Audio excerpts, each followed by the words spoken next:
Noticentro 1, CMI. Matanza en Gaza. 112 civiles muertos y más de 700 heridos durante el reparto de ayuda humanitaria.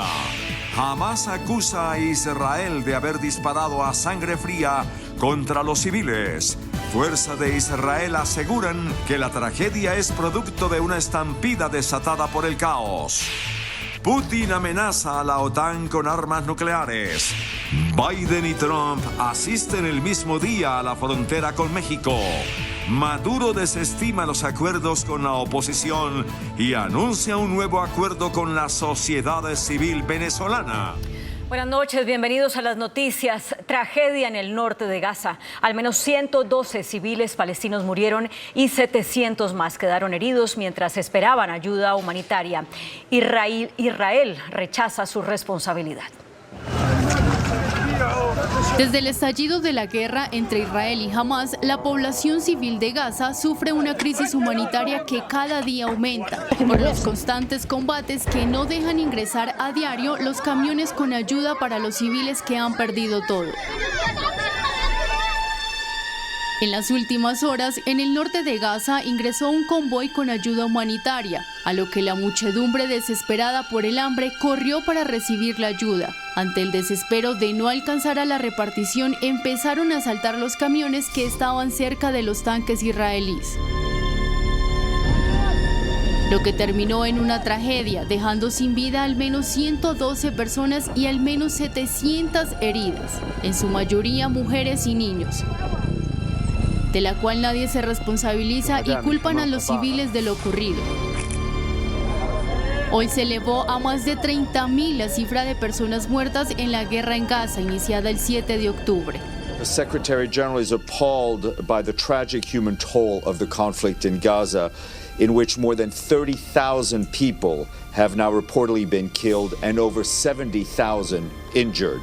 Tragically, an unknown number of people lie under the rubble.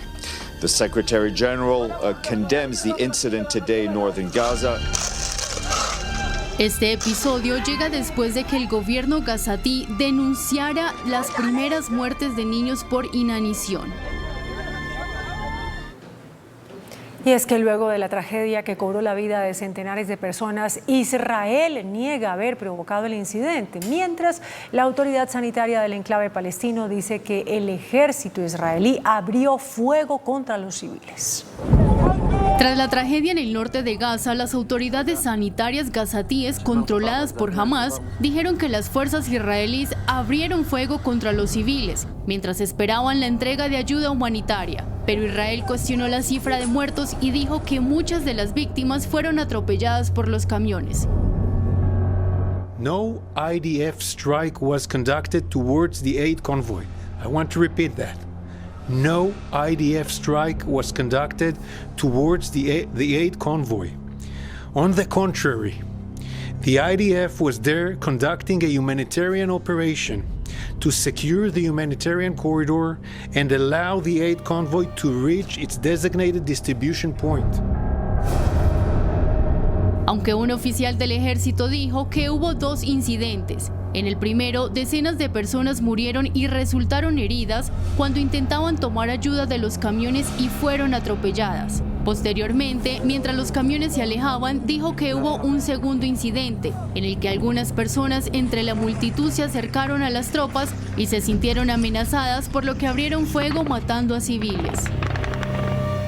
Después de estos hechos, el presidente de Estados Unidos, Joe Biden, manifestó que duda que pronto se lleve a cabo un acuerdo de tregua entre Israel y Hamás. Ante los hechos ocurridos en Gaza, que cobró vida de cientos de personas, el presidente de los Estados Unidos, Joe Biden, dijo que era poco probable que se produjera un alto el fuego entre Israel y Hamás en Gaza para el lunes. También dijo que Washington está verificando versiones contrapuestas del incidente ocurrido mientras se distribuía ayuda humanitaria en el norte de Gaza. En medio de la preocupación de la Casa Blanca, la administración está considerando la posibilidad de lanzar ayuda desde el aire a la franja. A su vez, Hamás amenaza con detener las negociaciones con Israel para una tregua y aseguran que están listos para seguir combatiendo contra ellos. En otras noticias del mundo, el presidente de Rusia, Vladimir Putin, amenazó a la OTAN con usar armas nucleares si envían tropas a Ucrania.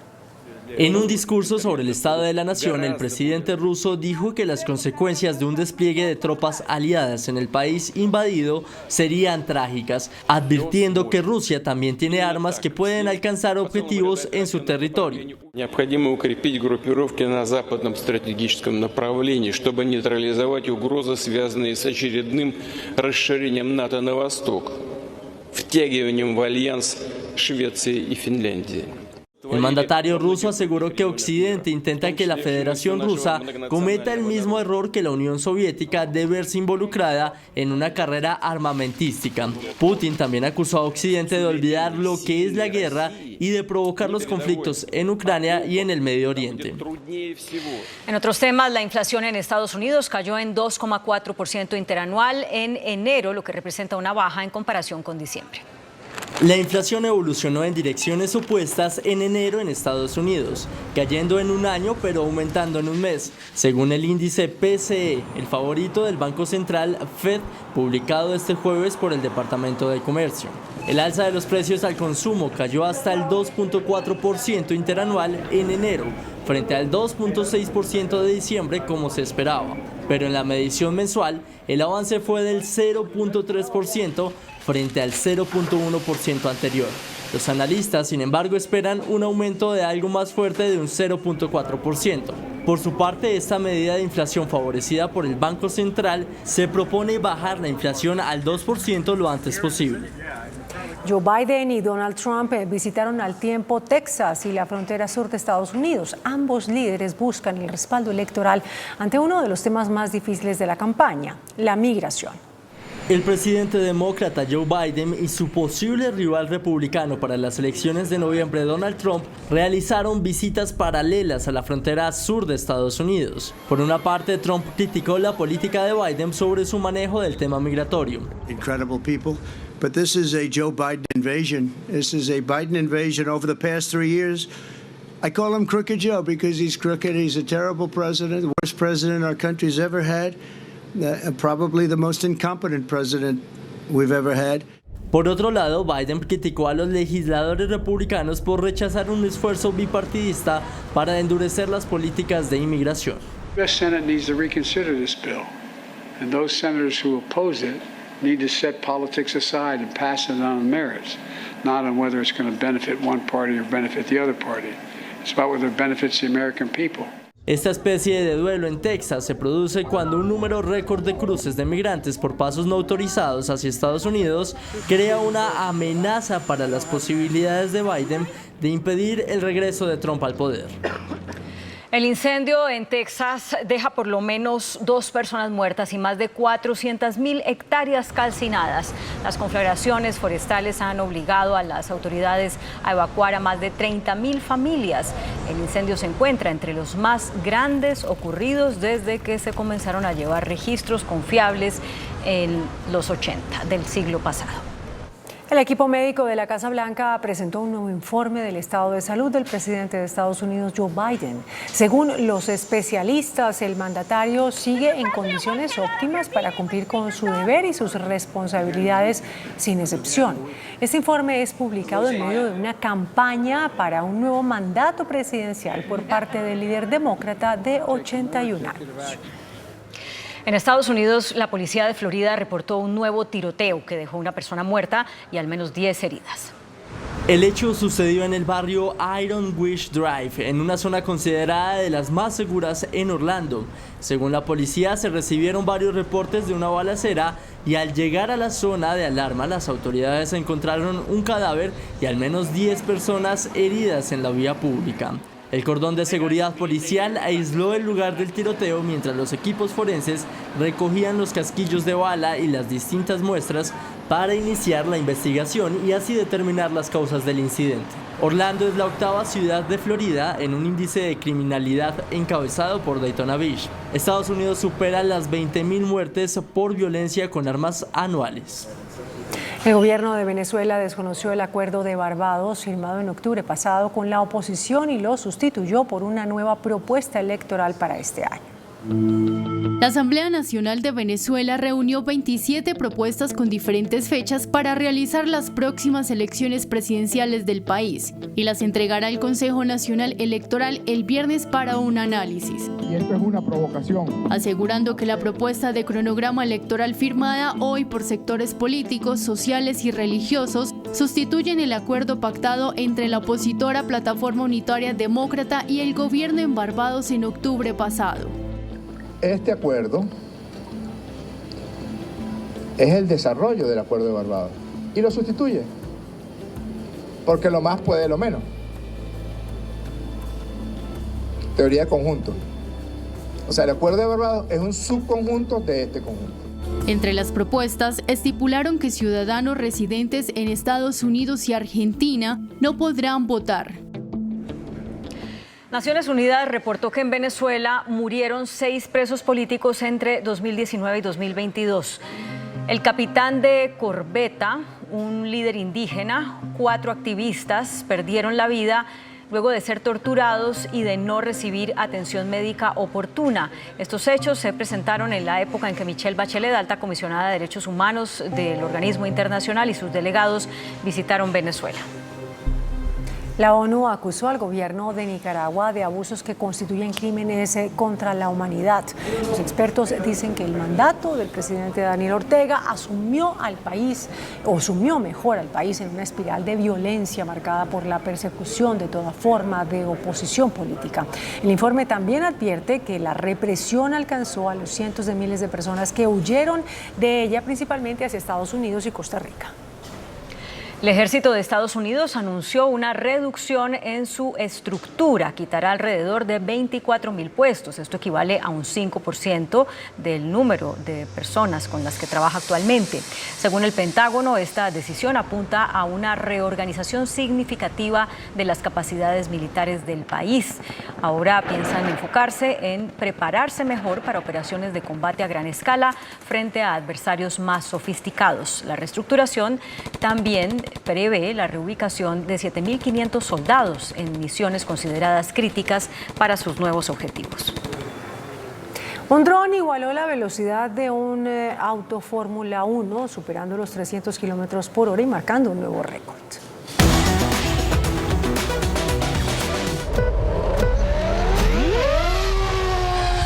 El Rocket Drone fue el encargado de medirse con el actual campeón del mundo de la Fórmula 1, Max Verstappen, en un desafío a una sola vuelta, y los resultados demuestran que este tipo de tecnología avanza rápidamente, permitiendo diferentes tipos de uso.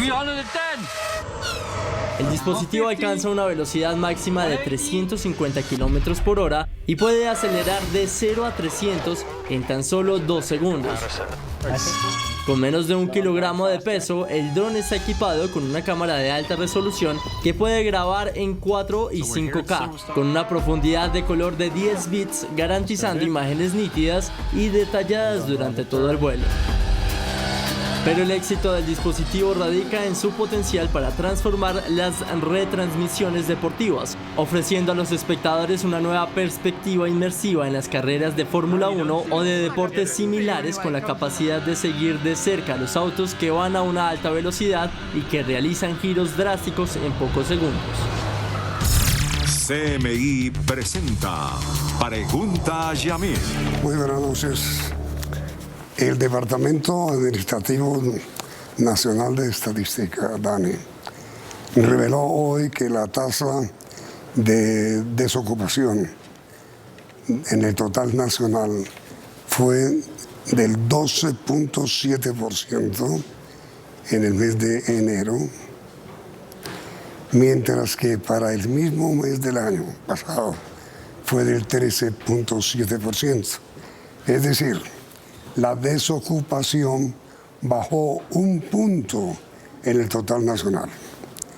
Nuestro invitado de esta noche es el señor doctor Fabio Arias, presidente de la Central Unitaria de Trabajadores. Doctor Fabio, gracias por aceptar. A usted muy amable por la invitación. Para los trabajadores, ¿qué supone esta cifra? Bueno, un saludo a toda la audiencia de CMI. Yamit, para los trabajadores significa que con respecto al año pasado hemos mejorado y tenemos siempre el problema de enero.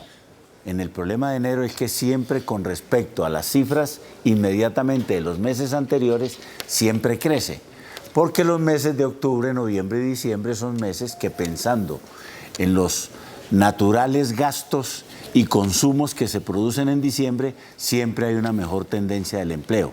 Y eso sucedió en el año 23 y sucedió también en el año 22. Es la manera que estamos, en términos anuales, muy bien. En términos solamente mensuales, pues recurriendo a un tema normal y natural de los meses de octubre, noviembre y diciembre. Sí, es decir, comparando enero pasado con enero del año pasado, mejoramos un punto. Sí, señor. En desempleo. Pero en los meses de noviembre, diciembre y enero pasado, sí, la cosa no es tan buena. En noviembre del año 23, sí, el desempleo fue del 9%. Que comparado con noviembre del año 2022 es mucho mejor. En diciembre del año 23 pasado fue del 10, es decir, subió un punto. Sí, sí, sí. Y en enero... Pero bajó un punto con relación al año inmediatamente pasado. Y en enero, sí, pero le estoy hablando de los 3 últimos meses. Está bien. Noviembre 9, diciembre 10 y enero 12.7. Es decir, en los últimos 3 meses el desempleo ha crecido un punto mensualmente. Noviembre, diciembre, enero, cada mes un punto subió el desempleo. Y con respecto al año pasado, descendió por lo menos un punto. Sí. El desempleo. Sí. O sea que la tasa general, puede uno decir, es beneficiosa para el grueso de los trabajadores, entendiendo la masa que trabajaba en noviembre, diciembre y enero del año pasado. Con respecto a los que trabajaban en noviembre frente a diciembre, pero especialmente frente a enero, sí, obviamente que aumenta. Y eso tiene que ver con que en octubre, noviembre y diciembre, preparándose exactamente todo el país para los consumos de la población de diciembre, pues ahí sí, como se dice, contrata una serie de gente, especialmente en el sector de comercio y turismo, que es donde se ve la participación de esos trabajadores en esos meses, pero que inmediatamente llega enero, pues son despedidos desafortunadamente. Y corresponde exactamente a esa situación que es normal en todos los años, de todos los años. Así ha sido históricamente. Pero si lo mira en perspectiva, fue mejor noviembre, diciembre y enero del 2023 y enero del 2024 son mejores que los que se tenían en noviembre, diciembre y enero del año 2023. Y si lo mira con 2022, tiene la misma explicación y la misma tendencia. Sí, eso es visto desde un punto de vista. Sí, claro. En favor del gobierno, digamos. No, en favor de la estadística que nos muestra el DANE. No, es que ahí no hay forma nada de decir. Perdone. La estadística muestra lo contrario a lo que usted dice. No, pero solamente en noviembre, diciembre y enero. El presente, ¿no? Sí, sí. Hoy, ahora. El presente. Sí. Noviembre del 23, diciembre del 23 y enero del 24. Cada mes creció el desempleo un punto. Luego, la actualidad no parece ser buena. Bueno, pero mire cómo es la realidad. Bajó, la economía en general tuvo un decaimiento todo el año pasado, ¿sí? Y entonces explíqueme usted, con respecto al 2022, que la economía creció más que en el 2023, ¿por qué la tasa de desempleo hoy es menor que la del 2022? No, buena pregunta. Pero yo no soy DANE. Bueno, pero usted me está haciendo la contrapregunta, entonces yo le digo, explíqueme que aumentando la economía, ahora decreciendo, la tasa de desempleo es menor. Eso tiene una explicación, Yamit. Y es las inversiones que está haciendo el gobierno, fundamentalmente en agricultura, en salud y educación. La que hace el gobierno, el sector privado ha dicho, dadas las circunstancias políticas mundiales, pero especialmente esas tasas usureras del Banco de la República, ellos no invierten, porque sale muy costosa la inversión. Entonces le ha tocado al Estado, ahí sí como se dice, echarse el peso encima de tratar de buscar que, a pesar de que la economía no le va tan bien, por lo menos a los trabajadores no nos vaya tan mal con la tasa de desempleo. Y eso hay que decirlo positivamente, más allá de que si usted es gobernista o yo lo sea, no tiene nada que ver. Esa es la realidad también. Honesta y francamente no lo entiendo. Le explico por qué. A ver. Noviembre, desempleo 9%. Sí. Diciembre, crece desempleo 10%. Enero, pasadito, crece el desempleo 12%. Y usted dice que las cifras son buenas, no lo entiendo. Pues claro, con respecto al año pasado. Sí, señor. ¿Entienda usted? No, de acuerdo, de acuerdo. Sí. Eso no se lo contradigo. Por supuesto. Y seguramente con respecto al año 20 o cuando... También son mejores. También son mejores. Exactamente. Pero... Si la revisa todas son mejores. Sí, señor. Pero esto no es ni gobernista ni antigobernista. Estoy diciendo que el DANE, en su boletín de hoy, reveló cifras oficiales, no particulares, sí, que el desempleo creció de noviembre a enero del 9 al 12,7 el desempleo. Es decir, las cifras de los últimos 3 meses de la economía nacional no son buenas en la creación de empleo, sino porque muestran el crecimiento del desempleo. Yamid, pero esa es la misma tendencia que hubo en el año 2022.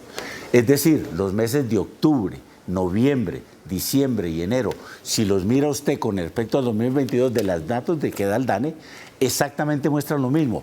Voy a poner el ejemplo, en diciembre del 2022 terminamos en 11,7 y en el 2023 terminamos en 10,4, ¿sí?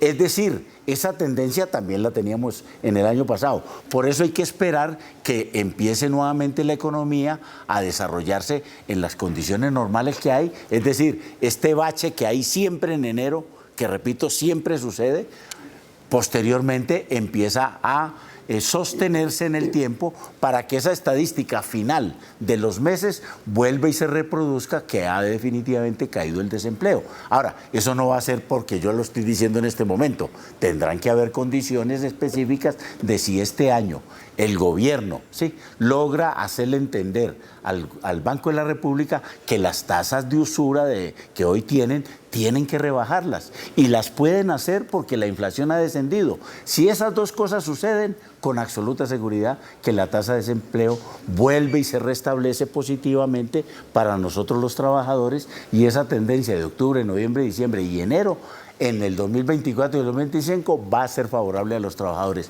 pero tiene ese presupuesto que acabo de decir. Pero mire, doctor Arias, ¿qué supone para la economía de este país que los últimos 3 meses vividos por los colombianos, noviembre, diciembre y enero, han sido negativos en la creación de empleo? Ha descendido, ha aumentado la tasa de empleo. De desempleo, correcto, eso es cierto, sí. Octubre, noviembre, diciembre, yo la cojo siempre todo el trimestre, porque es más o menos lo que hace el DANE, coger los trimestres y empezarlo a decir. Y enero subió a 12 puntos. A 12,7, pero repito, con respecto al año pasado es menor, o sea que han logrado, con respecto al año pasado, mantenerse en unos empleos que tradicionalmente inmediatamente los sacaban. Y ese es un esfuerzo que ha hecho el gobierno, repito, en términos de agricultura, educación y salud. Ahí está reflejado ese factor. Porque usted me diría, no, pero podría ser más grave. Claro, puede ser más grave que el año pasado, no lo es afortunadamente. Y ese es el aspecto que yo por lo menos diría, debo resaltar de la cifra que usted me está mostrando del tercer trimestre y lo que está pasando en enero. Entonces, lo que usted afirma es que el gobierno en el último trimestre, diciembre, enero, en noviembre, diciembre, enero, corrigió su política. No ha corregido la política. Pero sí, pero mire, usted dice... No, hay un decaimiento económico, sí, pero ese no solo explica la situación. Por eso le digo yo, el decaimiento económico presiona fundamentalmente el empleo en el sector privado. Sí, gracias a que el gobierno hace inversiones en agricultura, salud y educación, logra mantener otra cantidad de empleos que permite exactamente que la situación no sea tan desastrosa. Por eso le dije con todo respeto que el gobierno corrigió su política. No la ha corregido, la tiene desde el año pasado. Logró en el 2023 introducir en el presupuesto nacional cerca de 16 billones y ahorita y hace un presupuesto de inversión en agricultura y educación todavía mayor que el que hizo el año pasado. Ahí no la está corrigiendo, la está determinando e impulsando. Pero entonces, ¿cuál fue la política que condujo a que en el último trimestre del año pasado la economía en materia de empleo bajara del 9, el desempleo, ¿no?, al 12.17. Sí. Bueno, la misma explicación. Hay decaimiento económico. ¿Qué lo explica? Y yo simplemente aquí repito cifras que da tanto Salomón Kalmanovic como el doctor Mauricio Cabrera. Sí. El problema grave que tenemos en Colombia es que las tasas de interés tienen que reducirse para poder facilitar nuevamente el consumo y la demanda de más bienes y servicios. Si el Banco de la República mantiene tercamente esa posición de mantener las altas tasas de interés, a pesar de que la inflación ha venido descendiendo, es decir, presuntamente ese efecto ya está determinado en la inflación, pues no vamos a permitir que nuevamente que haya consumo y que haya nuevas inversiones. Aquí el cuello de botella en esta situación, para esa misma tasa de desempleo que usted me está señalando, Yamit, la tiene sin lugar a dudas el Banco de la República. Pero bueno, a ver, primero, doctor Arias, en el Banco de la República, la Junta Directiva, el banco tiene mayoría del Estado, del gobierno. ¿El gobierno no tiene mayoría? Sí, señor. Los ha traído de la época anterior, del gobierno anterior. Con todo respeto, el gerente general del Banco de la República tiene voto y él no nombra el gobierno. Por eso, pero no es mayoría porque todos los han nombrado los gobiernos de Santos y de Duque. Los que hay hoy los han nombrado Duque y Santos. No estoy diciendo que el gobierno de Petro, no dije eso yo, dije el gobierno de turno, pues. Pero el gobierno de turno no tiene mayoría, son las posiciones de los que nombró Duque y Santos. Usted no me ha querido entender, doctor Arias, con todo respeto. Es probable. No me ha querido entender que el gobierno, sea cual sea cuando sea, el gobierno, en cualquier momento, tiene mayoría en la Junta Directiva del Banco de la República. Sí, pero los gobiernos pueden tener posiciones distintas sobre el manejo exactamente macroeconómico y eso es lo que estamos registrando. Mientras a Duque y a Santos les parecía muy bien el manejo macroeconómico determinado por el Banco de la República y nombraron gente a su imagen y semejanza. El doctor Duque nombró exactamente a la hija de Alicia Arango, que era exactamente del uribismo. En una situación, mejor dicho, sin antecedente en la vida del país porque no tenía mayor trayectoria. ¿Por qué? Porque necesitaban mantener una política. Petro no ha podido nombrar sino uno y es lo único que tiene. Y Petro le ha dicho al Banco de la República, y se lo ha dicho también el ministro de Hacienda, señores del Banco de la República, es la hora de bajar significativamente las tasas de interés. Ya hicimos la tarea de bajar la inflación. Por favor, no nos sigan amarrando más el decaimiento económico. Entonces, es evidente que el Banco de la República piensa una cosa y este gobierno piensa otra. Entonces, el tema no se vuelve tan olímpico de que tienen mayoría los gobiernos.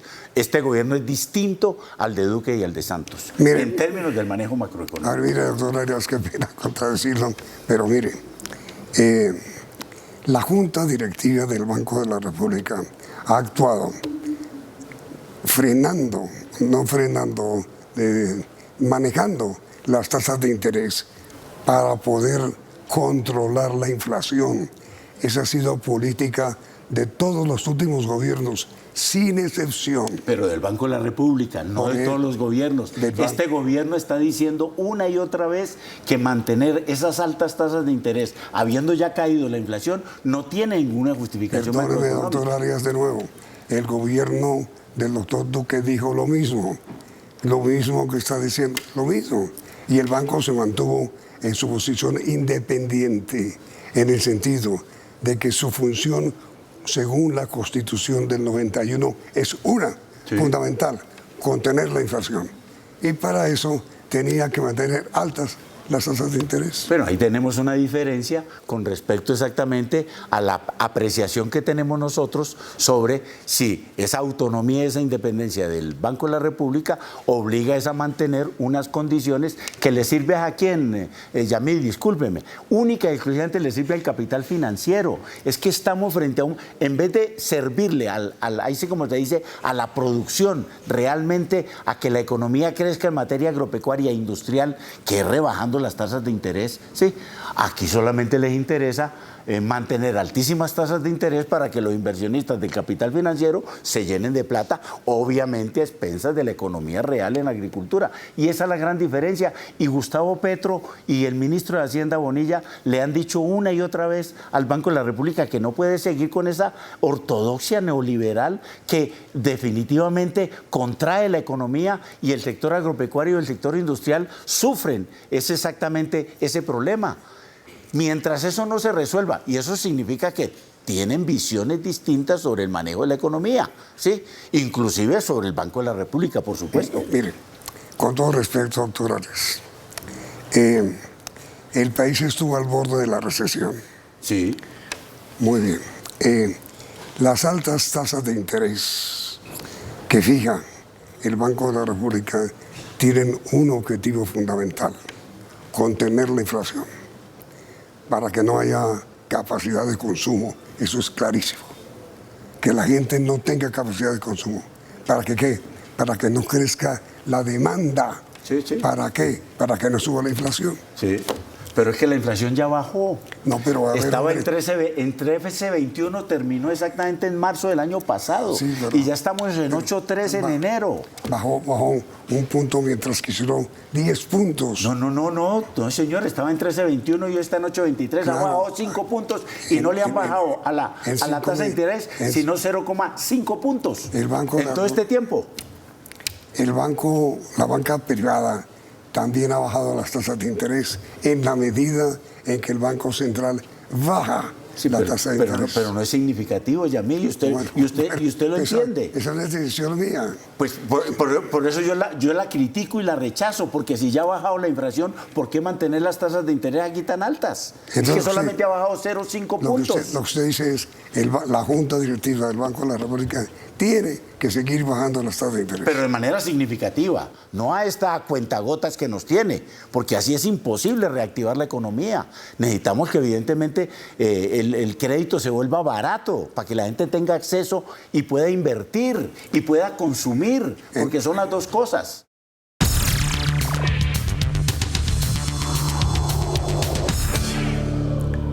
Este fenómeno que reveló hoy el DANE también. La tasa de desocupación en el pasado mes de enero fue del 15,9% para las mujeres y del 10,4% para los hombres. Para usted, ¿qué significa esta brecha de 5,5 entre hombres y mujeres? Esa es una situación que desafortunadamente siempre han sido víctimas las mujeres. Sí, pero aquí ha habido una discriminación. Casi brutalmente. No, pero es que siempre ha sido así. Este no es un dato coyuntural de hoy. La tendencia de todas las cifras de desempleo en Colombia siempre afecta a la mujer. Siempre afecta más a la mujer que a los hombres. Eso está perfectamente demostrado. Por eso yo creo que todas las tareas que se hagan para que esa discriminación en el término de la vinculación laboral. Usted ha escuchado a muchos empresarios que dicen: nosotros no vinculamos a una mujer porque inmediatamente llega, se embaraza, y evidentemente tenemos un problema con el tema de la vinculación y de pagarle lo que son todas las licencias, y ahora mucho más cuando la licencia de maternidad evidentemente se ha ampliado. En resumen, ¿usted cree, como líder de los trabajadores en Colombia, que las cifras reveladas hoy por el DANE sobre crecimiento del desempleo al 12,7% en enero, del 9 de noviembre al 12, son buenas? Comparadas con el año pasado, sí, Yamil, tengo que reconocerlo. Pero no es lo hoy, mismo pasar, no es lo mismo pasar, sí, no es lo mismo pasar pero del 11,7 al 13,7, del 10 al 12,7. Mejor dicho, los trabajadores deben estar satisfechos con las cifras. Por supuesto que no. Ah. Sí, pero entonces uno tiene que hacer la valoración correcta, ¿sí? Porque si usted me dice, es que eso es desastroso, sí, claro, siempre el desempleo en los términos en que vive en Colombia, de siempre mantenerse en 2 dígitos, es desastroso para la población. No encontrar empleo es la imposibilidad de llevar un pan a la casa. Y eso lo sabemos todos los trabajadores. De tal manera que esa cifra en general nos está mostrando de que falta mucho por hacer para resolver el tema del desempleo en nuestro país. Entonces, ahí es donde le digo yo, ¿qué hace este gobierno? Está tratando de poner una política en la reforma agraria y en la reindustrialización para que la economía real, no la economía especulativa del sector financiero, la economía real, es decir, la que produce bienes y servicios, que es en última instancia la que es productiva, ¿sí?, pueda desarrollarse, y para eso se necesita que evidentemente haya posibilidad de invertir, y por eso me vuelco inmediatamente al tema de las tasas de interés siempre, porque entonces, sin eso no va a poder crecer. Es lo que el presidente Petro llama con frecuencia el golpe de Estado blando. Eso es. Bueno, esta es una forma en la cual le hace más difícil la gobernabilidad al presidente Gustavo Petro. Eso le digo, eso es lo que el presidente llama golpe de Estado blando. Bueno, que no es un golpe de Estado militar, pues, sí, por sino un golpe de Estado de la empresa. No, el golpe de Estado blando es cuando lo lleven al Congreso de la República, en primera instancia a la Comisión de Acusaciones, después al Senado. Ese es el golpe blando. Este es crear condiciones para ese golpe. Es decir, hacer ver que el gobierno evidentemente, presuntamente no sirve para nada y no tiene políticas para resolver ni el desempleo ni la economía. Y en eso juega un papel obviamente adverso a la posibilidad que tiene el gobierno con mantener las altas tasas del Banco de la República. El Banco de la República sabe esto y aplica esa medida para hacerle más difícil la tarea al presidente de la República. Y a propósito de eso, doctor Arias, ¿cuál es la posición de los trabajadores frente al proyecto de reforma pensional? Nosotros, frente a la ponencia positiva que fue aprobada en la Comisión Séptima del Senado, estamos plenamente de acuerdo. Hoy hay en disputa en la plenaria del Senado dos posiciones. Sí. Una que es la que se aprobó en la Comisión Séptima y una nueva donde bajan el umbral de 3 salarios mínimos para que estén obligados todos a cotizar a Colpensiones, lo bajan a 1,5 salarios mínimos, que es la propuesta de la senadora Hurtado. Nosotros estamos en desacuerdo total con la propuesta de la senadora. Explíquenos un minutito, por favor, explíquenos qué quiere decir bajar el umbral. Bueno, la norma dice es todos los trabajadores que ganen hasta 3 salarios mínimos obligatoriamente deben cotizar en el Fondo Público de Colpensiones. Eso evidentemente fortalece el Fondo Público de Colpensiones y obviamente que debilita a los fondos privados, es apenas normal. ¿Qué pasa si lo baja a 1,5?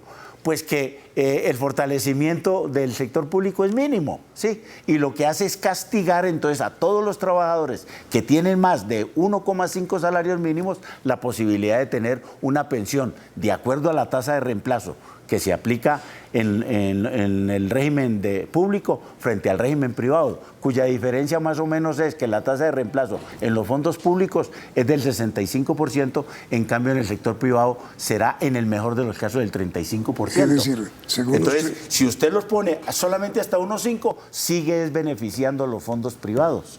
Y ese es el debate que tenemos y por eso lo digo aquí con toda seriedad, Yamit. Nosotros, si el Senado de la República le baja el umbral a 1,5, nosotros le retiramos el respaldo a esa reforma y le solicitaríamos al gobierno que la retirara. Y por eso estamos diciendo, lo que le sirve al país, lo que nos sirve a los trabajadores, es que sea por lo menos 3, quisiéramos más, pero ya es imposible. La correlación de fuerzas no dio para más. De ninguna manera bajar al 1,5. No, de ninguna manera. De 3, de ninguna manera. Doctor Arias, muchas gracias por aceptar esta invitación. A usted muy amable, Yamil. Muchas gracias a toda la audiencia de CMI. Y a ustedes también por la audiencia y los invitamos a continuar aquí en Noticentro 1 CMI. CMI presentó Pregunta a Yamil.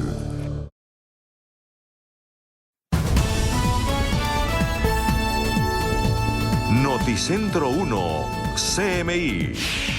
Se desploma Ecopetrol. Utilidades caen de 33 billones de pesos a 19 billones. Bajonazo del 42%. Habla el presidente de Ecopetrol, Ricardo Roa, y explica razones de la caída.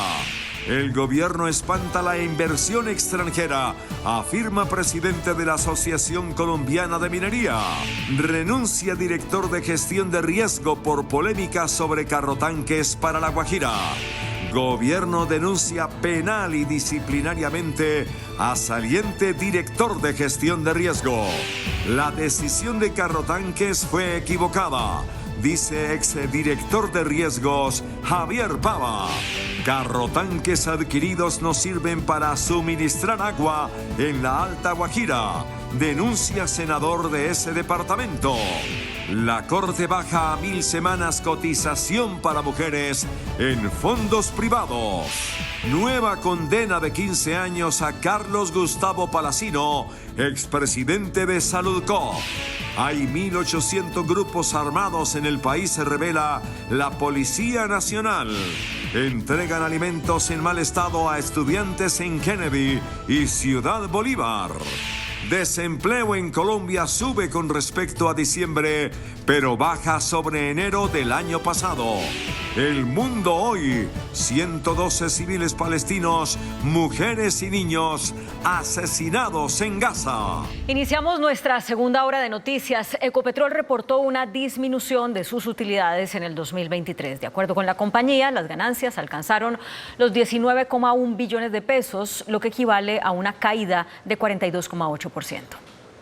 De acuerdo con el reporte de la compañía, las utilidades registraron 19,1 billones de pesos, lo que representó una disminución frente al 2022, cuando totalizaron 33,4 billones de pesos.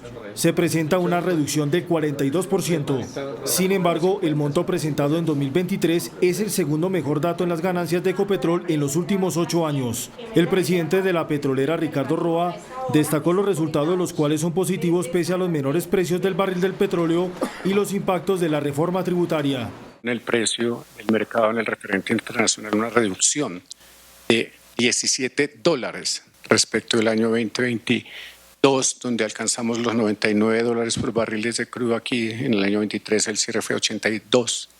Esos 17 dólares de diferencia por barril impactan en 14 billones, tanto el EBITDA como la utilidad neta. Frente a la producción de petróleo se presenta un incremento de 737.000 barriles por día, un alza del 3,9%. También se registra aumento en el cargue de las refinerías. Reconoció que los bloqueos han afectado la dinámica del sector.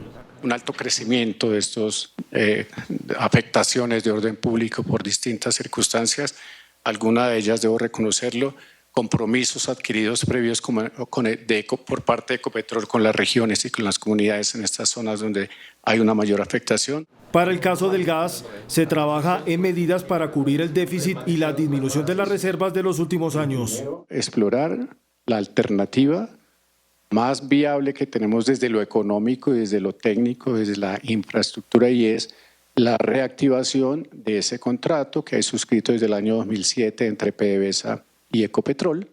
Roa se refirió a la decisión de un tribunal sobre CBI en el caso de la refinería de Cartagena, donde se favoreció a Ecopetrol.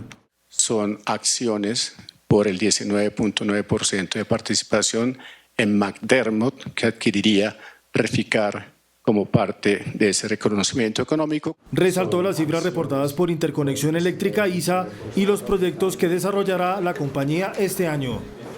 Los gremios de la industria petrolera pidieron estímulos para evitar un desplome en la productividad y la inversión en el sector.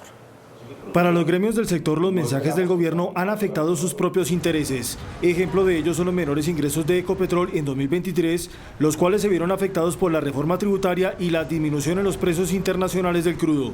Desde la Asociación de Ingenieros de Petróleo señalan que la política de hidrocarburos no es clara y genera incertidumbre. No es un mensaje claro de país para la inversión extranjera, para tratar de reactivar la economía colombiana, que en este momento toca su incremento de PIB 0.6%, el más bajo en 2 décadas del país, exceptuando lo de la pandemia. El informe de Campetrol confirma la tendencia del sector, para lo cual se pide un plan de estímulos.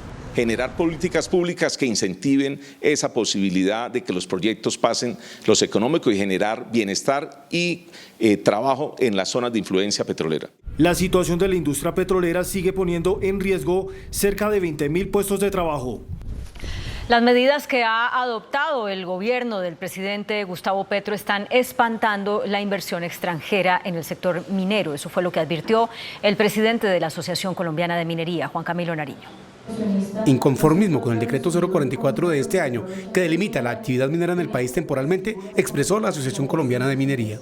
Y ese tiempo, hasta por 10 años, hace que se genere una enorme incertidumbre. Ningún inversionista va a llegar aquí al país si el ministerio no aclara su alcance.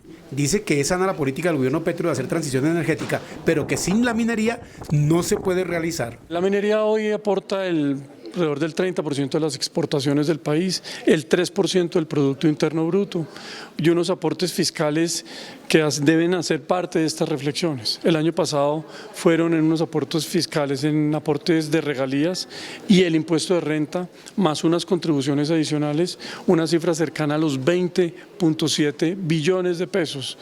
Incluso más que las muchas otras reformas tributarias anteriores. Este año se prevén ya no 20, pero sí 18.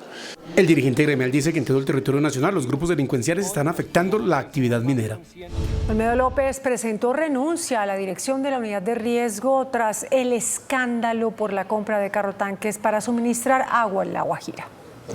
La carta presentando su renuncia irrevocable fue enviada al presidente de la República y en un audio el director de la unidad de riesgo, Olmedo López, aseguró que los cuestionamientos en su contra por la compra de carrotanques para suministrar agua en La Guajira lo obligan a apartarse del cargo. Pues es mi deber hacerme a un lado y desde otro espacio defender mis acciones. Acciones que han permitido llevar agua potable al pueblo wayú. La renuncia se presenta luego de conocerse la denuncia penal del gobierno contra Olmedo. El gobierno denunció en la Fiscalía al saliente director de la Unidad de Gestión de Riesgo, Olmedo López, por el contrato de los carrotanques en La Guajira. Esta es la denuncia radicada ante la Fiscalía por el propio gobierno Petro contra Olmedo López, director de la Unidad de Gestión del Riesgo, por el escándalo de los 40 carrotanques para La Guajira.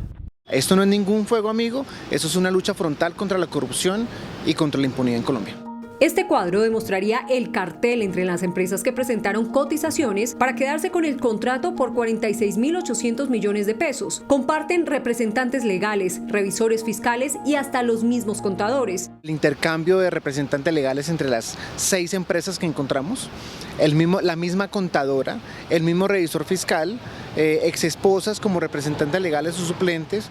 La denuncia, que tiene el visto bueno del presidente, cobija a Olmedo López, director de la Unidad Nacional de Gestión del Riesgo, a Víctor Mesa, ex subdirector de la entidad, Sneider Pinilla, subdirector de Manejo de Desastres y supervisor del contrato, y también salpica a los contratistas Luis Eduardo López y Sandra Liliana Brán, que son esposos, además de Roger Alexander Pastas. Y es que los presuntos sobrecostos podrían superar los 20.000 millones de pesos. El exdirector de la Unidad de Gestión de Riesgo, Javier Pava, aseguró que a la entidad la han usado para lucrarse con sobrecostos en contratos y denunció un cartel de empresas detrás de las contrataciones. Efectivamente, esto iba a salir mal. El exdirector de la Unidad de Riesgo, Javier Pava, cuestionó la decisión de compra de carrotanques para La Guajira. Dice que esos vehículos solo se pueden usar para soluciones temporales. Un mecanismo que termina siendo ineficiente, como el tema de unos carrotanques pesados que no van a poder transportar el agua en unas zonas, digamos, donde no hay vías, como en la Alta Guajira. Denunció que la unidad es usada por un cartel de empresas para recibir beneficios. Integrar una serie de servicios que llevaban a reducir el número de oferentes y llevaban a unos sobrecostos altísimos. Eso lo habíamos identificado en el empalme. Había una tarea fundamental de transformar eso. Yo estaba en esa tarea hace un año, estaba avanzando en eso, vino mi salida eso quedó allí pendiente. El director Olmedo, pues digamos, no avanzó con ese tema y efectivamente pues hoy cae envuelto en todas estas circunstancias. Afirmó que incluso clanes políticos interesados en contratar con esa entidad pudieron presionar su salida del cargo meses atrás. El senador de La Guajira, Alfredo de Luque, afirmó que la inversión en los carrotanques se perdió debido a que estos vehículos no son aptos para transitar por los caminos de La Guajira.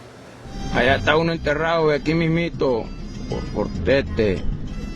De lo nuevo, está enterrado. El senador de La Guajira, Alfredo de Luque, aseguró que en una conversación con el director de la unidad de riesgo, Olmedo López, se le advirtió que los carrotanques no servirían para llevar agua a la Alta Guajira. Tienen un tanque de 16.000 litros, lo cual hace que sea muy complejo que transiten por las trochas de la Alta Guajira. Si a eso le sumas que no se planeó con efectividad la fuente de agua que iba a llenar esos 40 carrotanques diarios para que pudieran repartir el agua en la Alta Guajira, pues el tema se complica aún más. Eso se le advirtió, ahora pues son 70.000 millones de pesos menos que no van a servir para el propósito que deben servir. El senador solicitó una solución urgente y definitiva al gobierno nacional como la vía que comunica a la Alta Guajira con el resto del departamento, que ya está contratada pero no se ha terminado. La Corte Constitucional ordenó una reducción de las semanas de cotización para las mujeres afiliadas a los fondos privados de pensiones. Este fallo dispone que se llegue a un total de 1.000 semanas para obtener la pensión. Con esta decisión con ponencia de la magistrada Paola Meneses, se beneficiarán las mujeres que cotizan su pensión en el régimen de ahorro individual con solidaridad. El fallo declara inconstitucional el requisito de 1.150 semanas para pensionarse en los fondos privados, requisito que seguirá vigente para los hombres. La Corte encontró que el trato idéntico generaba afectaciones intensas a los derechos de las mujeres a la igualdad y no discriminación, seguridad social y mínimo vital. El fallo le ordena al Congreso que legisle para corregir la situación desfavorable en la que se encuentran las mujeres que aspiran a una pensión, con la idea de que le reduzcan a por lo menos 1.000 semanas. Si el Congreso no legisla, a partir del 1 de enero de 2026 se reducirán 15 semanas anuales para las mujeres que cotizan en los fondos privados. La meta de las 1.000 semanas se lograría en 10 años, es decir, en 2036. La Corte adoptó el año pasado la misma decisión de reducir las semanas de cotización para las mujeres que cotizan en Colpensiones. El presidente Gustavo Petro cuestionó la concentración de inversiones en algunas regiones del país como Medellín y Bogotá y anunció un bono pensional para mayores de 80 años.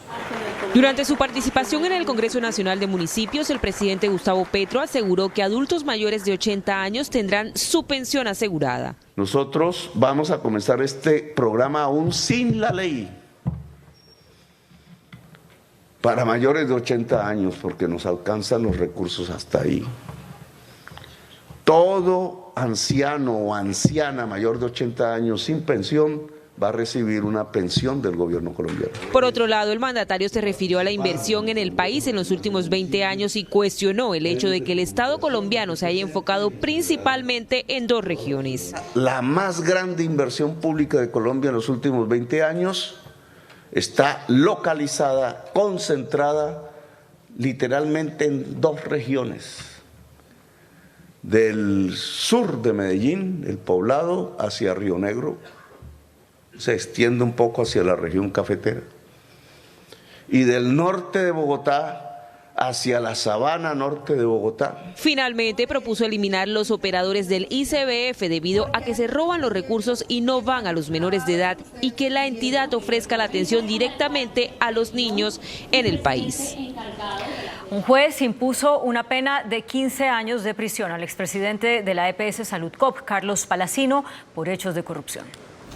El expresidente de la extinta EPS Saludcop, Carlos Palacino, recibió una segunda condena por parte de la justicia. La juez 17 penal del Circuito con Función de Conocimiento de Bogotá lo condenó, junto con Javier Mauricio Sabogal, ex vicepresidente financiero de la desaparecida EPS, a 15 años y 8 meses de prisión. Los fundamentos conocidos en la audiencia dieron cuenta de diferentes actividades de corrupción, entre ellas el aprovechamiento de las funciones de su cargo para usar de manera indebida recursos públicos para tratar de solventar la falta de liquidez de la entidad. Los 2 condenados deberán responder por los delitos de falsedad en documento privado, fraude procesal y estafa por los recobros irregulares al sistema de salud que superaron los 14.000 millones de pesos. La juez les negó a los sentenciados el beneficio de prisión domiciliaria.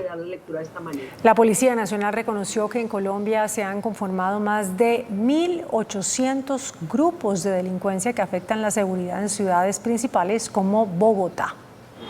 En diálogo con Noticentro 1 CMI, el director de investigación criminal DIGIN e Interpol, el coronel Edwin Urrego, reveló la cifra de esos grupos que se han conformado en los últimos 4 años en Colombia y que ya suman una cifra que preocupa a las autoridades. En este momento nosotros hemos detectado que existen más de 1.800 grupos de delincuencia común en todo el país. Casi todos y la mayoría están siendo investigados por las diferentes seccionales de investigación criminal. Le respondió al defensor del pueblo Carlos Camargo, quien aseguró que había en 20 localidades de Bogotá presencia de grupos armados. Podemos decir es que presencia armada como tal o de grupos armados como tal no la hay, o de componentes armados. Puede ser que exista presencia de algunas estructuras que tienen cierta injerencia, incluso del orden nacional. Hizo referencia a la crítica situación de orden público en Bogotá a causa de bandas criminales. Hemos identificado 139 grupos de delincuencia común. Son aquellas estructuras que están sobre los 3 integrantes. Grupos de operaciones especiales de la DIGIN estarán a cargo también de la Operación Bogotá para atacar cabecillas de bandas criminales.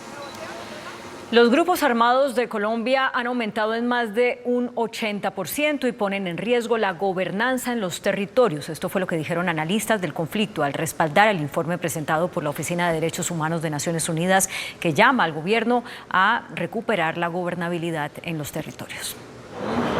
Para la subdirectora de la Fundación Paz y Reconciliación, en el país hay una explosión de grupos armados. Nosotros pasamos de tener 18 grupos armados en el 2018 a tener 33 grupos armados en el 2022. La explosión de grupos armados, por supuesto que es una competencia sobre la gobernabilidad, especialmente la gobernabilidad territorial. Frente al continuo asesinato de líderes sociales y defensores de derechos humanos, no está funcionando la institucionalidad y existe un gran desorden en las entidades encargadas de brindar protección.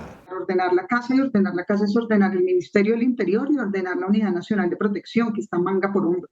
Especialmente la Unidad Nacional de Protección, hay escándalos, hay corrupción al interior, las solicitudes de protección individuales, que además son las únicas prácticamente que hoy están funcionando, se están demorando tanto que a los líderes los matan antes de que les salgan sus medidas de protección individuales.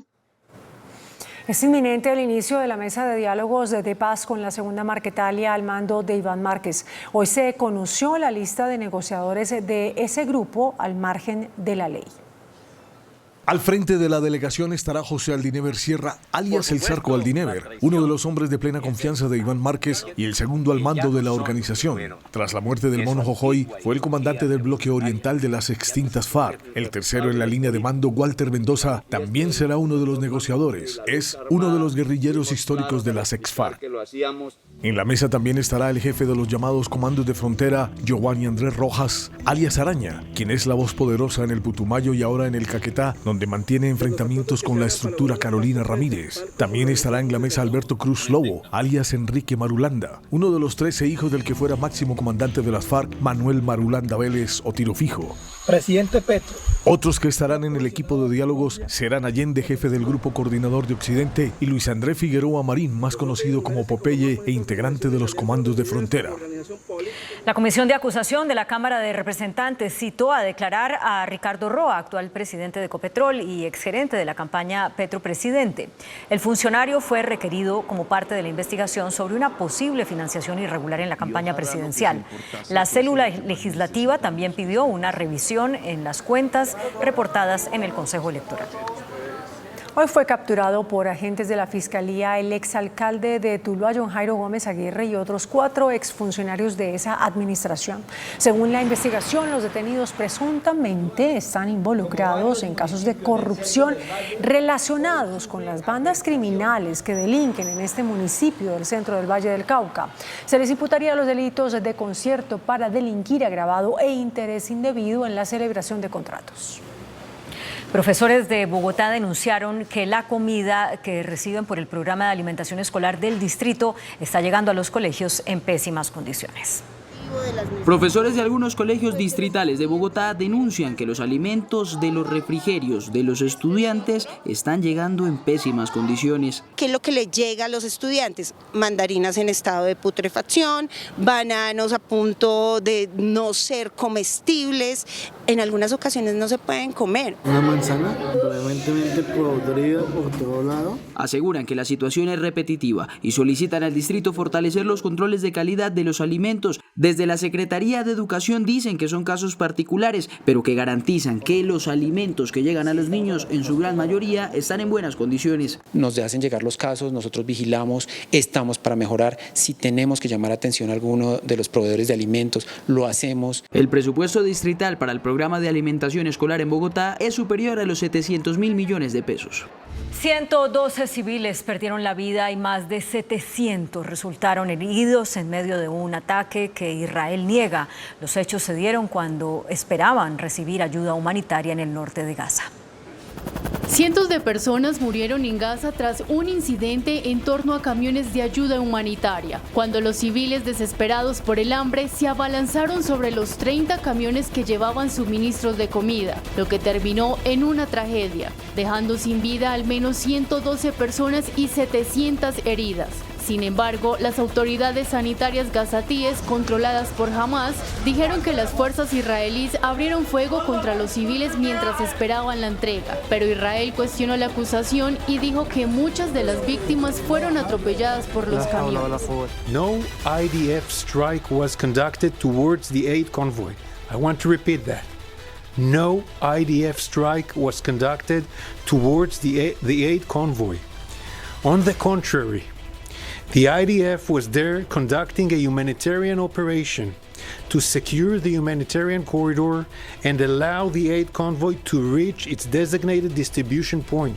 Por su parte, el presidente de los Estados Unidos, Joe Biden, dijo que era poco probable que se produjera un alto al fuego entre Israel y Hamas en Gaza para el lunes. A su vez, el grupo miliciano amenaza con detener las negociaciones con Israel para una tregua y asegura que están listos para seguir combatiendo contra ellos.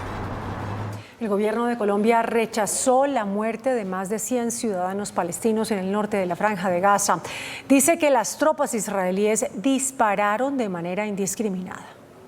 Lo ocurrido hoy en el norte de la Franja de Gaza fue calificado por el gobierno del presidente Gustavo Petro, por medio de la Cancillería, como un ataque indiscriminado por parte de las fuerzas de Israel contra civiles palestinos que se encontraban esperando ayuda humanitaria.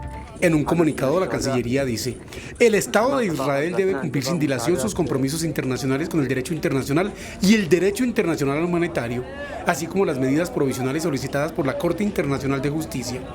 En esa línea, debe garantizar la protección de civiles y el acceso de ayuda humanitaria en toda la Franja de Gaza, territorio que está sufriendo una crisis sanitaria de proporciones catastróficas. Agrega el comunicado que el gobierno colombiano seguirá esta situación con atención, reafirmando su llamado a un cese al fuego inmediato con el respaldo de la comunidad internacional en conjunto. Y a propósito de Israel, el canciller encargado, Luis Gilberto Murillo, está a la espera de reunirse con el embajador de ese país en Bogotá, Gali Dagan, a quien convocó por unas declaraciones que dio contra el director de la DIAN.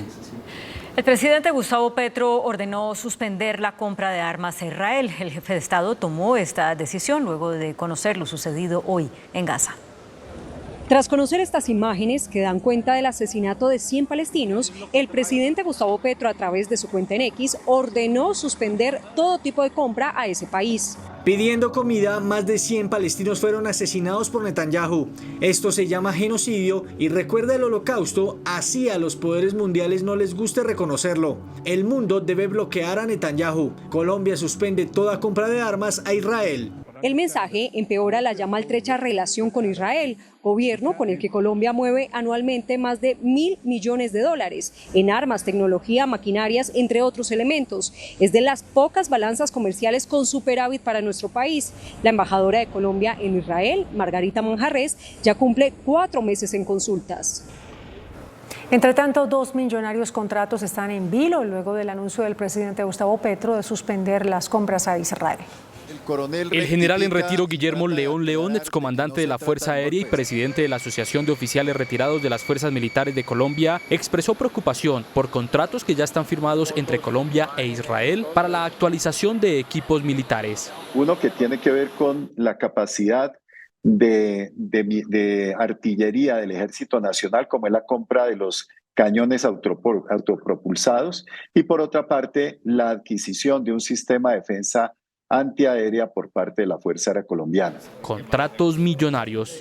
Alrededor de los $200 millones, tal vez un poco más. ¿Pero qué pasa si no se cumple con estos contratos?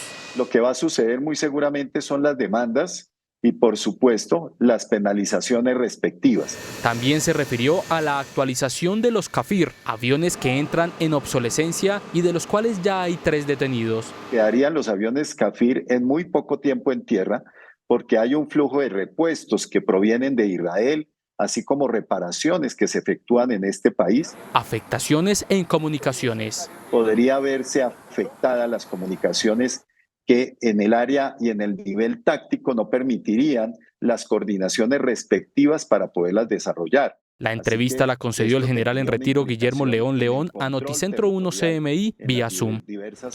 Por su parte, el comandante del ejército, el general Luis Mauricio Ospina, aseguró que la operación de las fuerzas militares no se afectará con la suspensión de la compra de armas a Israel. Luego de que en las últimas horas el presidente Gustavo Petro ordenara que Colombia suspenda la compra de armas a Israel, el general Luis Mauricio Ospina, comandante del Ejército Nacional, aseguró que la decisión del mandatario no afectaría el accionar de las fuerzas militares. Nosotros no solamente tenemos armamento que adquirimos de Israel, sino tenemos otras fuentes de armamento y allí diversificamos. En eso continuamos haciendo la tarea. Y mediante se vayan dando las relaciones y se vayan haciendo las tareas, podemos nosotros ir haciendo las tareas que nos corresponden por misionalidad. Finalmente, el comandante de las fuerzas militares reiteró en que el manejo de las relaciones internacionales corresponde a la autonomía del presidente de la República, quien habría tomado la decisión luego de conocerse que al menos 100 palestinos murieron durante una jornada de distribución de ayuda en Gaza.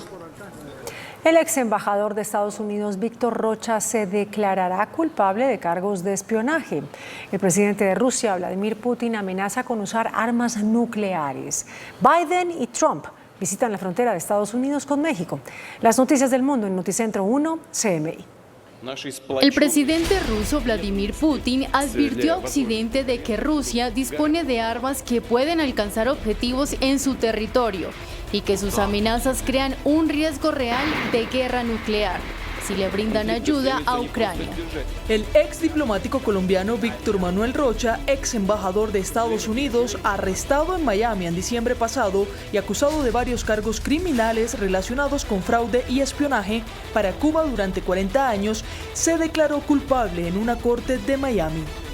El presidente Joe Biden y el exmandatario Donald Trump de Estados Unidos realizaron visitas paralelas a la frontera estadounidense. Por una parte, Trump criticó la política de Biden sobre el manejo del tema migratorio. Por otro lado, el demócrata criticó a los legisladores republicanos por rechazar un esfuerzo bipartidista para endurecer las políticas de inmigración. El presidente Gustavo Petro lanzó críticas al presidente de Argentina, Javier Milei, por disparar la pobreza de su país. Aseguró que su homólogo defiende el viejo objetivo de los nazis. A través de su cuenta en X, el presidente Gustavo Petro arremetió contra su homólogo de Argentina, Javier Milei, por las medidas que ha adoptado y que han disparado los indicadores de pobreza. Profundizar el sistema neoliberal de regulación del capitalismo a partir del libre mercado es como sacar un cadáver de su tumba. Ya no sirve la simple libertad del mercado como productor de bienestar porque nos llevó a lo peor: la enfermedad pandémica, la pobreza, la guerra, el genocidio y la crisis climática que puede extinguir la humanidad. Incluso comparó las medidas de Milei con las del régimen nazi. Muy tonto confundir libertad del mercado con libertad. La libertad es la superación de la necesidad en el ser humano. Los mal llamados hoy libertarios creen que libertad es esclavizar el ser humano ante los grandes poderes económicos. Defienden el viejo objetivo de los nazis, los reeditan. Cuestionamientos como estos ya los ha hecho el jefe de Estado en el pasado. Por cuenta de las agresiones verbales de Milei hacia el presidente Petro, el embajador de Colombia en ese país, Camilo Romero, sigue en consultas. El desempleo se ubicó en el 12.7% en el primer mes del año de 2024, según el DANE. El desempleo en el país bajó un punto en su comparación anual. En enero de 2023 fue de 13.7% y en el mismo mes de 2024 fue de 12.7%. Desde el punto de vista de nuestro programa de gobierno que propuso salir de actividades extractivas en carbón y petróleo y transitar hacia actividades productivas en agricultura, industria y turismo, los datos de crecimiento de empleo son coherentes con nuestra propuesta. Marchamos en la transición económica. Sin embargo, el comportamiento de la desocupación en los últimos 3 meses reporta un aumento. En noviembre de 2023 fue de 9%, en diciembre fue de 10% y en enero de 2024 12.7%. El desempleo aumenta porque termina la jornada navideña, es decir, se cierran todos esos empleos que normalmente aumentan en diciembre, pero también porque comienzan los procesos de contratación. Las ciudades con mayor desempleo son Quibdó 26.3%, Riohacha 18%, Florencia 14.8%. Disminuyeron su población ocupada también el suministro de electricidad y gas, disminuyó también todo el tema de actividades profesionales, científicas, técnicas y de servicios administrativos y disminuyó también el sector de información y telecomunicaciones. La informalidad en enero se ubicó en el 55.7%. Integrantes del Consejo Gremial Nacional coincidieron en afirmar que se necesita un plan de reactivación de la economía para estimular la generación de empleo. Según los principales gremios económicos, una tasa de desempleo de 12,7% sigue siendo muy alta porque representa que más de 3 millones de colombianos están sin trabajo. Es importante que se reduzca, pero una cifra del 12.7 sigue siendo una cifra que es una vergüenza para el país. 2, que en el caso del sector agropecuario se incremente, explicado en parte por lo que ocurre en el caso de las flores por la jornada de San Valentín y por supuesto el cambio climático también en algunos cultivos de ciclo corto obligó a la contratación de personas. Corrobora lo que hemos dicho desde FENALCO, que ya muchas compañías nos han informado sobre reducción del tamaño de la nómina, inclusive hasta un 20%, como es en el sector de confecciones, por ejemplo. En sus redes sociales, el presidente de la ANDI, Bruce McMaster, escribió que es una mala noticia para el país una tasa de 12,7%, ya que detrás de ella hay muchos hogares que perdieron la oportunidad de generar ingresos. A su turno, el presidente de Camacol, Guillermo Herrera, dijo que el sector de la construcción recibió una noticia esperanzadora en enero, con más de 50.000 nuevos empleos generados. El ministro de Hacienda, Ricardo Bonilla, afirmó que 3 actividades claves para la economía se encuentran en cuidados intensivos. Durante el foro de vivienda organizado por Asobancaria en Bogotá, el ministro de Hacienda, Ricardo Bonilla, explicó cuáles son las actividades económicas que más le están preocupando al gobierno. Hay 3 sectores que requieren tener cuidado, ponerlos en cuidados intensivos. Los 2 de construcción son obras civiles y vivienda. Y el de industria es textiles y confecciones. Dijo que en la vivienda hay un rezago de unidades habitacionales que se han ido evacuando. Buena parte de esos inventarios son de vivienda y buena parte también son de algunas actividades industriales que están en ese proceso. Entonces los 3 sectores de cuidado implicó en el plan financiero que estimáramos bajo qué condiciones el Estado, el gobierno, puede hacer política contracíclica. Gremios de la energía pidieron la realización de una nueva subasta para evitar un racionamiento en el mediano plazo. Se advierte riesgos en el abastecimiento de energía a partir de 2026 al considerar que la subasta del 14 de febrero no fue suficiente para cubrir la demanda que se viene registrando en el país. Se pide una nueva subasta para la entrada de más proyectos. Nos preocupa ver cómo cada vez construir un proyecto en Colombia se vuelve una odisea. ¿Sí? Nos preocupa ver que inclusive energías como las solares y las eólicas, que son las que deberían tener un impulso político importante, obviamente por su tema ambiental, tampoco están entrando. Para las generadoras la demanda está creciendo y el país debe prepararse para tener energía confiable. Apenas logramos cubrir el escenario más bajo de crecimiento de la demanda. Es decir, no estamos reconociendo que la demanda está creciendo al 5 o 6% constantemente, sino que estamos suponiendo que vamos a crecer al 2%. El pronunciamiento fue hecho durante el Foro de Energía organizado por El Tiempo.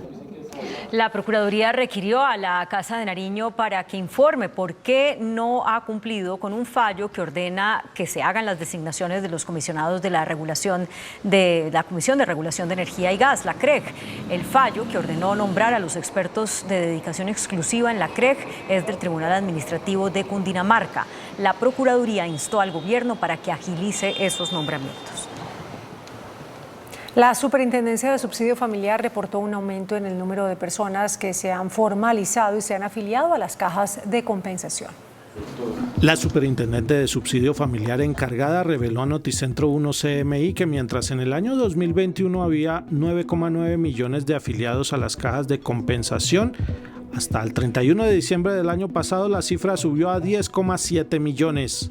Identificamos que la mayoría de este crecimiento ha sido de las categorías A y B, es decir, trabajadores de medianos ingresos de 4 salarios mínimos para abajo. Los trabajadores que se encuentran afiliados a las cajas de compensación son trabajadores formalizados, es decir, son trabajadores que cuentan con sus derechos, sus garantías, prestaciones sociales, afiliaciones a seguridad social. ¿Qué beneficios tiene para un trabajador afiliarse a la caja de compensación? Es importantísimo que los trabajadores sepan que al estar afiliados a una caja de compensación pueden acceder a servicios de recreación, turismo, educación, vivienda. El Banco de la República aumentó sus utilidades al cierre de 2023, totalizaron 9,2 billones de pesos. El incremento se da por el crecimiento de las reservas internacionales en el último año. La Junta Directiva del emisor aprobó trasladar los recursos al gobierno nacional. La ministra de Vivienda, Catalina Velasco, pidió a los constructores reducir los precios de la vivienda. Ante un auditorio compuesto por representantes del sector financiero y de las constructoras, la ministra de Vivienda, Catalina Velasco, hizo un llamado al sector para que se bajen los precios de la vivienda. El precio es un asunto importantísimo. Y cuando uno habla de precio, porque siempre tengo esta discusión con los constructores, me dicen súbame el tope bis y yo les digo no, bajemos el precio de la vivienda y de esa manera ganamos todos.